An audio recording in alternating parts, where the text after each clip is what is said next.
All right, music fans, welcome. Harmless Dave here, talking real music and more real tragedy in the music world and doing it in real time for a few real people out there, just like you and just like me. So, thanks to a couple of patrons who sent me this last night. Reading this, just shaking my head, and we are living in a different time, and the new normal apparently is here to stay. This report comes from WRAL News in Durham, North Carolina. Grammy winning Durham bluegrass artist dies unexpectedly at age 57. This, according to family members. An online obituary for James Robert Mills reads like this: Jim's unexpected passing comes as a shock to his family, friends, and loved ones who are still reeling at the loss. So everybody is reeling. This comes as a shock. And this, according to family, friends, and loved ones. All right. Now, they immediately switched to an interview that WRAL did with Mills in 2019. And it says Mills, who has worked with famous artists, including Jack Black, Ricky Skaggs, and Vince Gill, among others. Mills told WRAL he worked with Skaggs for 15 years and cut 2 records with America's new rock and roll diva, Dolly Parton. I added the rock and roll diva thing in there. According to his profile on the Banjo Reserve, Mills played banjo in the 3-finger style popularized by Earl Scruggs. He told WRAL News he was later asked to play banjo at Scruggs' funeral. So this guy was upper echelon in his, I guess, just popularity and also his ability to play banjo.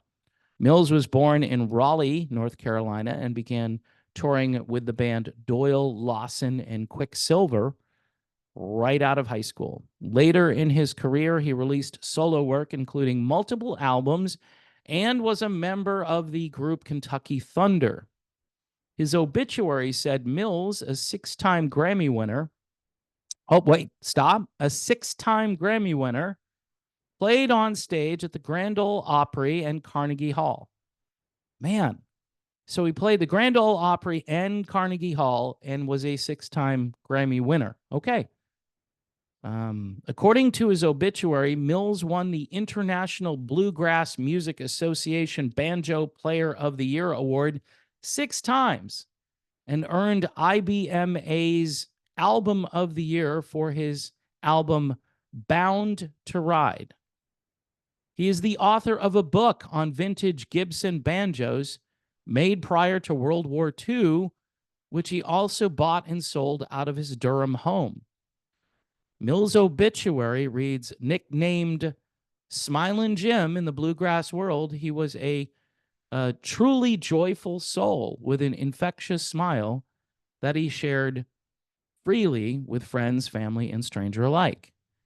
In the obituary, his family asked for privacy, calling his tragic death unexpected. Okay, well, and that's it. That's the article. So here again, we have another amazing musician, 57. Is 57 old? Was he sick prior to this? Doesn't say. Did he have any underlying conditions? Doesn't say.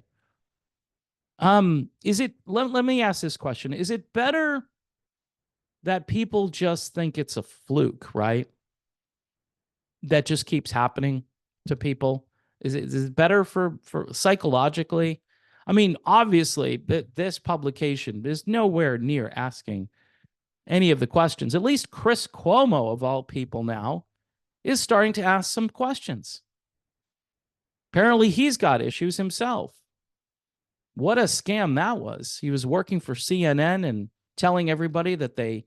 And look, all right, as I try to say in every video where I talk about this stuff, I have no link. I have no proof that this guy did anything went to CVS, whatever, sort of slang I use to illustrate, what's going on. But then again, um, he was a musician, probably was out on the road, probably performing in different venues. I'm assuming maybe he didn't. I don't know. But they spent all and every single article.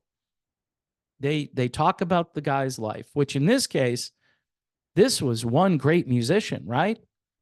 Am I a bluegrass fan? Sure, I am. Mostly modern bluegrass because I think it's just weird and interesting, and they're trying to do stuff with these instruments, pushing the limit to what they can do. But I'm in. I'm all in for that stuff. I'm all in for anyone who's played with Ricky Skaggs. Holy crap, Batman!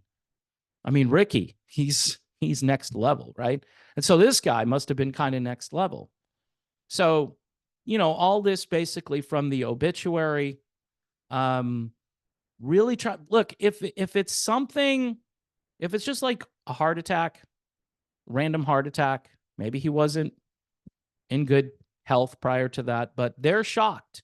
When you read the words shocked and you say, and it says unexpected, that kind of implies that, just, it's kind of like driving along and all of a sudden there's just this giant pothole and you hit it and the car flies off the road or something. I mean, nobody is expecting this. And when you read these, it's kind of weird from a news perspective to not want to ask more. I mean, you're the news, right? You're the news. This is kind of strange. Maybe we should investigate what happened here. Well, the family wants privacy. Right. The family always wants privacy. I don't care about, I'm not going to knock on who's going to go up to the kids or the wife or whoever in this situation and say, hey, I'm here to find out what really happened to your husband. Do you have any idea?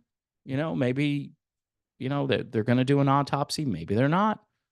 Maybe it's just so sudden and random. They just want to say, okay, let's just honor Jim here because he was a great musician. And let's not worry about what caused it. And I think there's a real danger in not caring about what causes this.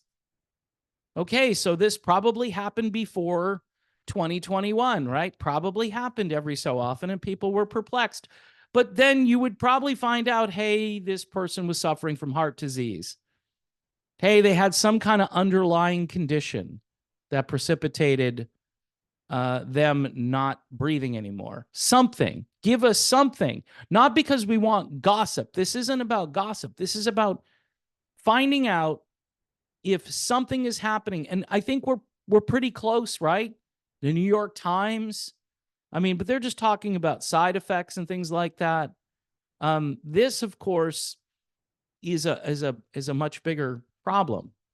And again, according to Chris Cuomo, people don't want to be blamed. That's what he said.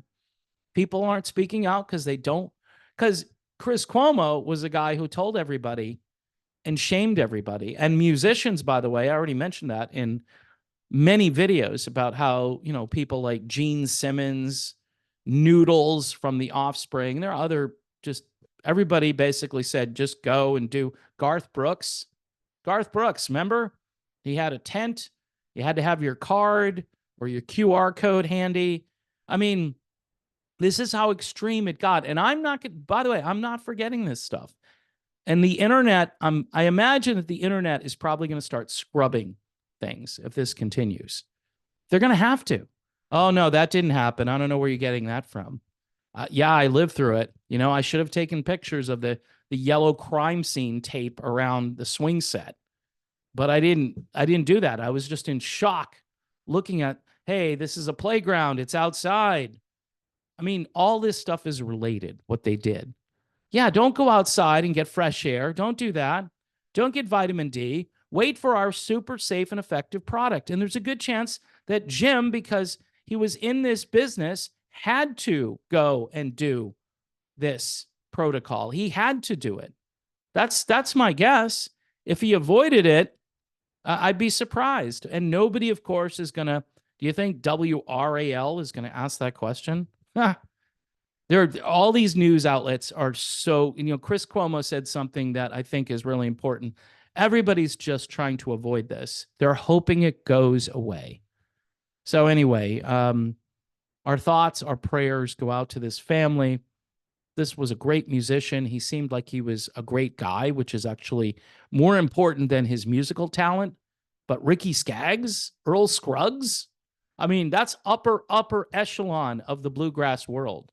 I mean, you don't do better than that. You don't hang with better cats than that. So again, maybe in a few days they'll put out something. In case you were wondering what happened to Jim, but most likely they won't. Most likely they just won't say anything, and we'll just think it was a fluke, and everybody will just move right along and not worry about being 57. I mean, I'm not going to give my age away here, but I'm older than 57. Okay, and so what? We're all supposed to start worrying about being an age that we shouldn't be that worried about. I mean, and obviously we had a lot of younger folks that have suddenly just disappeared, you know. I don't mean physically disappeared, but stop breathing. So I guess we just move on, and uh, I don't know what else to say about this. I think people should be upset and should care and should talk to their local politicians and say, hey, what's going on here? Do you think this is kind of weird? What's your opinion on this? At least get the conversation started, because none of these people are going to do it on their own because of all the money they get from these lobbying groups that are paid for by big pharmaceutical companies and the war machine, all of the weapons manufacturers. So yeah, that's all I got to say about this. Jim was an absolute beast, and he's definitely going to be missed in the world of bluegrass and by people who knew him. And yeah, so there you have it.